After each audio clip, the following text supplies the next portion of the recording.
namin pagmamayari yun. Ewan ko ba kay Dad, ayaw niyang ipagawa. Bakit may puno na yan? Sabi ng mga seniors, yan daw yung dahilan ba't pumasa sila sa finals. Ha? Hindi yan totoo, no? Tsaka, I got my brain kaya. Bahala ka. Ay nako, ang hirap-hirap ng midterm exam. Matry ko nga. Sana, makapasa na ako sa midterm exam. Tsaka sana, hindi na kami matuloy kila Lola. Kasi hindi ko talaga gusto yung panahon dun eh.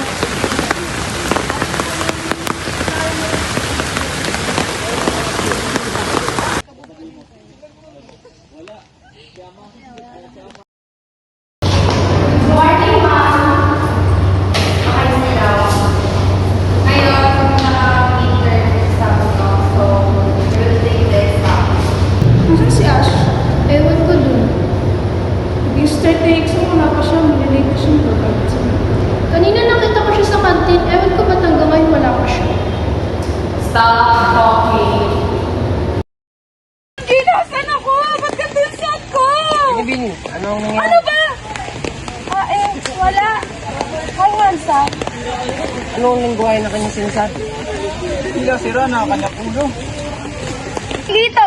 Stone, inanak ko yung asawa mo. Naku, yari na naman sa asawa mo. Bahala ka na dyan. Ikaw. Makita ka na ng babae na ano yung ari mo. Halika nga, umuwi na tayo. Ni Bini, saan ang iyong tirahan? Hindi ko alam. Hindi ko nga alam kung nasan ako eh. Lumalalim na ang dilim. Kung hindi iyong mamasamain, pwede kang tumira sa akin. Tungal na ang sitwasyon natin. Adik ka ba? Ano ang adik? Adik. Ibig sabihin nun, salamat. Sige, adik. Tara na nga. Anong ginagawa mo, Binibini? Bakit mo ko hinahawakan? Ha? Sabi mo dun muna ako sa inyo. Ayon sa matatanda, kailangan na nating ikasal. Baliw ka ba? Anong lingguhay yung sinasabi? Wala kang pakialam. Baliw. Tong, anong ginawa na naman sa inyo ng asawa mo nung nakaraan? Ikaw mo yung binibini sa yung nakaraan. Yung parang sira yung ulo. Oo nga, no. Siya yung Binibini yung sasalita ng iba't ibang buhay. Tara, halina't lapitan natin siya. Tara. Nag-aalok pa sa akin ng kasal. Binibini, Ikaw na naman. tinakbuhan mo ako ng nakaraang gabi. Paano hindi ka tatakbuhan? Inalok mo ako ng kasal. Pasensya na, sapagkat yun ang sabi-sabi ng mga matatanda. Pagkakaroon kami ng piging at pwede mo kaming saluhan. Tama, Juanito. Dahil marami naman ng hinanda aking asawa. Sakto, wala pa akong kain. Sige na nga.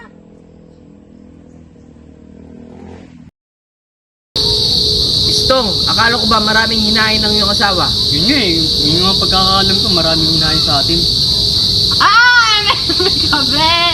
Walito, Ano na naman ang kanyang sinasalita na lingwahe? Ano ba sinasabi mo? Istong, anong gagawin natin dito? May tuturo ko sa inyong laro. Ganto oh. 1. Binibini, paano mo nalaman ang salitang Ingles?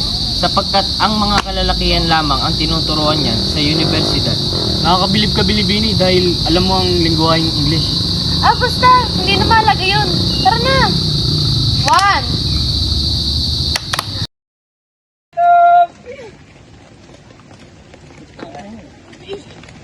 Walito, anong oras na?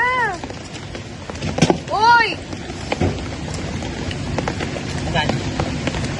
Hala! Ba't ka na yung suot ko?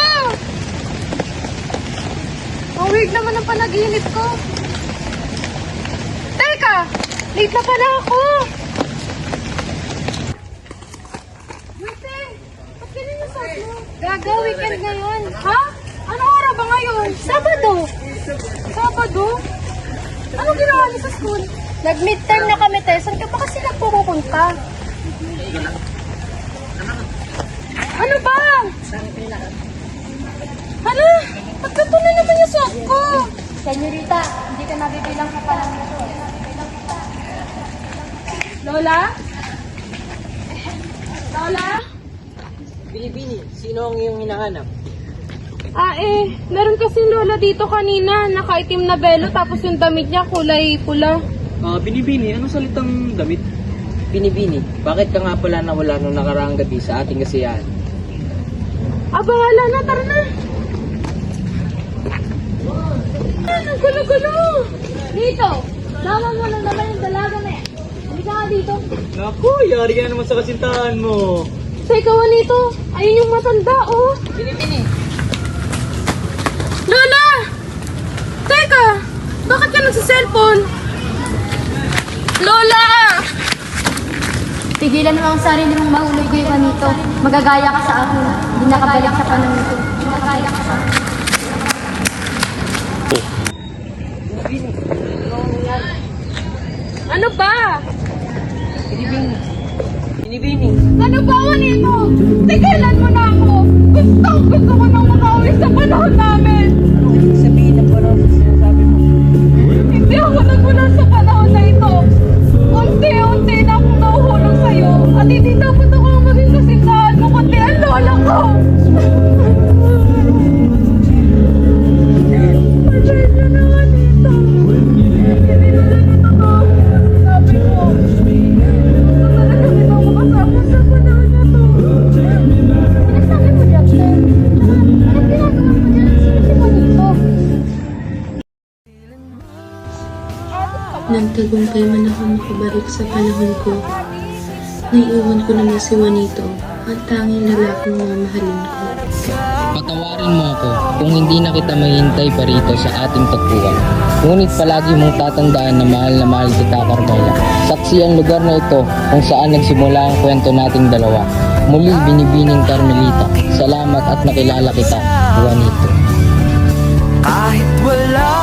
Binibini, para sa iyo.